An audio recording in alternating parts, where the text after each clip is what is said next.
Ya, pemirsa, pemilihan kepala daerah atau Pilkada 2024 belum dimulai. Namun, kubu pendukung Anies Baswedan dan Ridwan Kamil juga sudah saling singgung menyinggung. Udah rame nih, kita saksikan informasinya.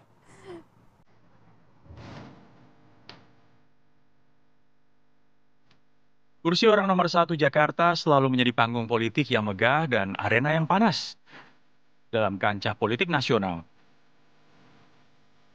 Tak mengherankan jika Pilkada Jakarta selalu disebut-sebut sebagai pintu masuk politikus untuk masuk ke kancah politik arus utama. Nama Anies Baswedan dan Ridwan Kamil digadang-gadang beberapa partai besar untuk menjadi kandidatnya. Ketua Umum Partai Golkar Airlangga Hartarto pada Idul Adha kemarin berkelakar bahwasannya Ridwan Kamil sudah on the way to Jakarta dan sudah lebih dulu mempersiapkan diri dibandingkan Anies. Setali 3 uang dengan Golkar, Gerindra juga memberikan sinyal mendukung Ridwan Kamil untuk menjadi orang nomor 1 di Jakarta. Gerindra yang pada Pilkada 2017 lalu mendukung Anies, bahkan menyatakan Ridwan Kamil dianggap lawan yang sepadan dengan Anies jika Anies memang akan maju dalam Pilkada 2024. Lebih jauh, Gerindra juga memberikan pandangan Jakarta memerlukan sosok yang baru. Pola warga Jakarta yang kritis melihat setiap program pembangunan oleh pemerintahnya menjadi tolak ukur Gerindra dalam mengusung sosok yang baru. Dukungan terhadap Anies juga tak kalah deras dari partai besar di tanah air. Anies mendapatkan sinyal positif dari sejumlah parpol, yakni Partai Kebangkitan Bangsa PKB, Partai Keadilan Sejahtera PKS, dan PDI Perjuangan. Namun yang secara serius menunjukkan langkahnya untuk mengusung Anies adalah DPW PKB DKI Jakarta. Langkah itu diwujudkan dengan memberikan deklarasi terbuka di kantor DPW PKB DKI Jakarta pada pekan lalu. Meski demikian, dukungan tersebut belum final di tingkat DPP PKB. Lantas, akankah perang bintang antara Anies Baswedan dan Ridwan Kamil di Pilkada 2024 akan terjadi? Tim TV One mengabarkan.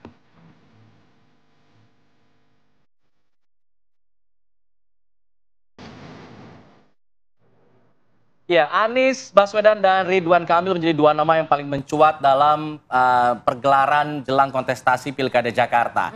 Nah, 2 nama ini sudah mencuat, tapi kemudian yang masih gonjang-ganjing di belakangnya adalah kubu para pendukungnya. Masih belum satu suara nih, termasuk bagaimana kemudian keputusan mengajukan Ridwan Kamil selaku kader Partai Golkar. Apakah memang akan maju di Jakarta atau di Jawa Barat? Termasuk juga Anies Baswedan, nanti kita lihat dari pandangan dari kubu pendukung Anies Baswedan. Untuk itu kita akan membahasnya bersama dengan sejumlah narasumber.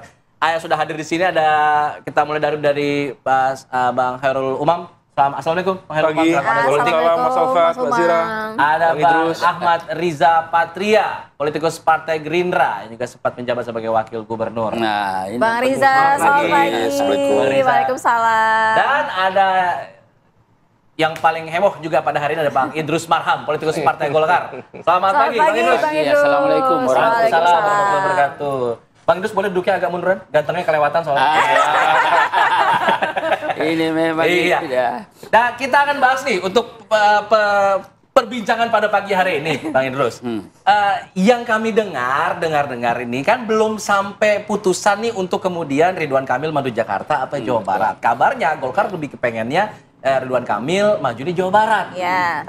Apa nih kemudian yang menjadi pertimbangan agar kemudian Ridwan Kamil ini maju di Jawa Barat atau di Jakarta? Gimana Bang dari Golkar? Jadi yang pertama memang dalam proses penentuan siapa yang akan diusung oleh Partai Golkar itu dari 2 alur ya, alur bawah dan alur atas.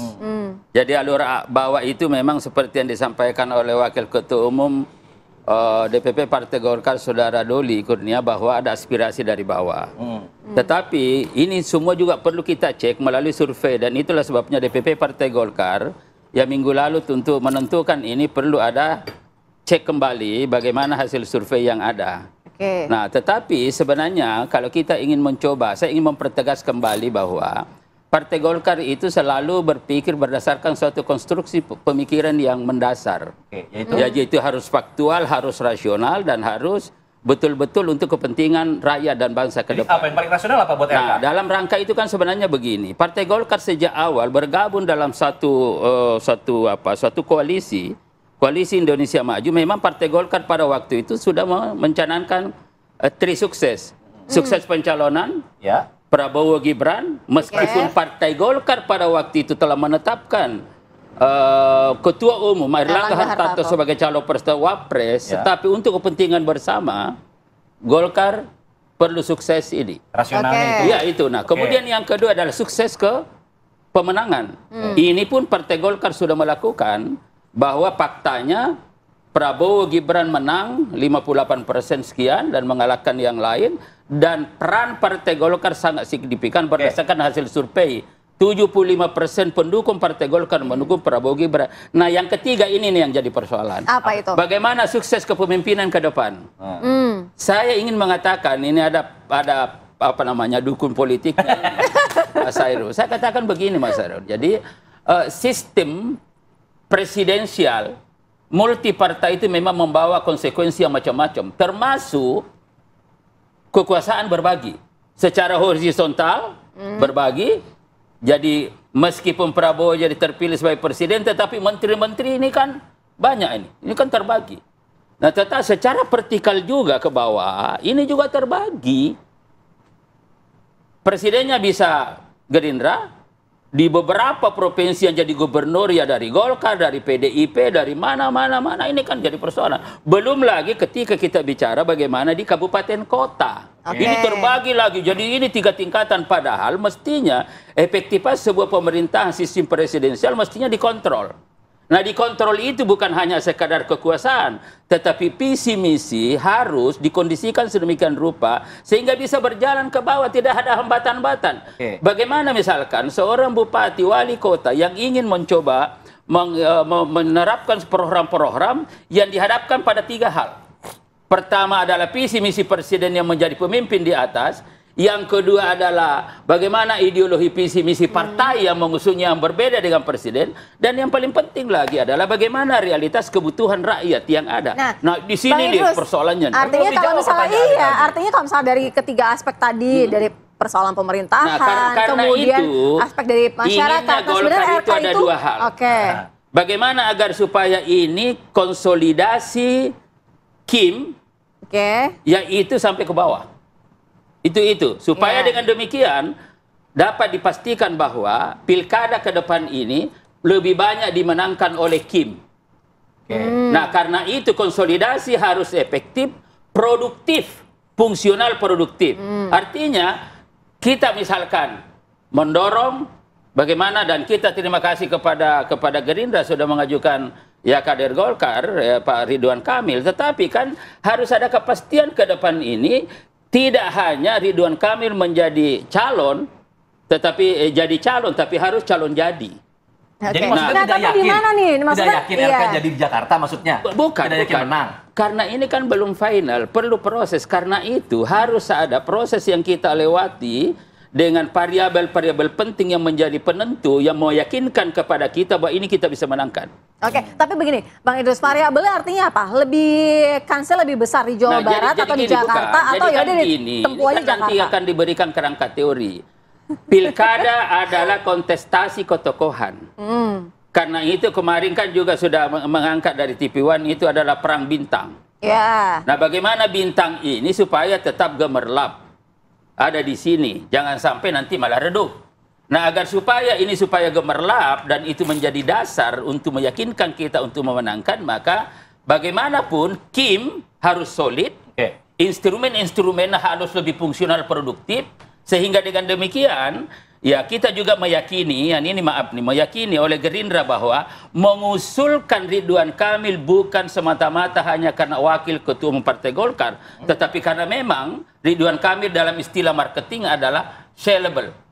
Ya, jadi ini pikiran-pikiran, apalagi memang Jakarta ini perlu pemimpin bintang.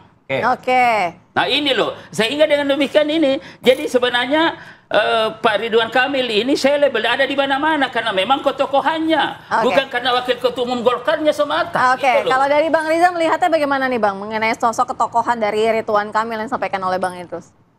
Jadi sekali lagi saya menambahkan bahwa setiap partai memang ingin tidak hanya mencalonkan kader-kader terbaiknya tampil sebagai capres, cawapres maupun gubernur, wakil gubernur sampai dengan wali kota, wakil wali kota. tapi juga ingin memastikan bahwa calon yang diusung bisa menang. Nah, itu yang dimaksud Bang Idrus kan begitu. Ya, betul. Atas dasar itu memang setiap partai membuat kalkulasi dengan berbagai caranya. Di antaranya melalui survei, mengecek ketokohan, kinerja, prestasi, dan sebagainya. Juga melihat tentu karakteristik daerah dan masyarakatnya. Saya kira itu nanti pengamatlah menjelaskan, ya, ahlinya gitu. Dan Gerindra sendiri, partai yang selalu mengedepankan kepentingan bangsa dan negara. Ya, tadi kan saya bilang setiap partai ingin tampil kadernya. Tapi Gerindra adalah partai yang selalu mengedepankan kepentingan bangsa dan negara. Atas kepentingan itulah makanya tidak selalu harus kader partai yang diusung. Terlebih kami ini di KIM ini terdiri dari tidak kurang dari 5 partai yang ada di parlemen. 9 ya. Dan 4 partai non-parlemen. Berarti ada 9 partai. Itu artinya bahwa karena setiap pilkadanya 2 calon, yaitu calon kepala daerah dan calon wakil kepala daerah, tentu ada 7 partai yang belum mendapat kesempatan di setiap daerah kan begitu. Tapi kami semua legowo. Nah, tadi Bang itu sudah menjelaskan, artinya siapapun nanti yang diusung oleh partai Gerindra bersama Golkar dan partai-partai lainnya yang dalam koalisi dalam setiap pilkada, yang tentu kita harapkan linear dengan presiden terpilih dan wakil presiden terpilih. Itu kan yang penting tadi dijelaskan Bang Idrus. Jadi kami melihat siapa kira-kira di antara calon-calon yang ada. Kebetulan kami dari Gerindra, Prof. Dasko sudah menyampaikan di antaranya adalah yang kami sampaikan adalah Kang Emil. Yang bisa ikut dalam kontestasi di Jakarta. Alasannya apa sih Bang milih Kang Emil ini? Ya alasannya sederhana saja, Kang Emil ini kan sudah pernah 1 periode menjadi wali kota, kota Bandung. 5 tahun ya 1 periode, kemudian 5 tahun sebagai gubernur di Jawa Barat, berarti 10 tahun di daerah. Artinya kan lebih potensial Jawa Barat begitu, kenapa? Dan Jakarta, kemudian Kang Emil ini kan punya prestasi yang baik. Dan mohon maaf, orang Jawa Barat itu di Jakarta itu termasuk yang terbesar kedua populasinya.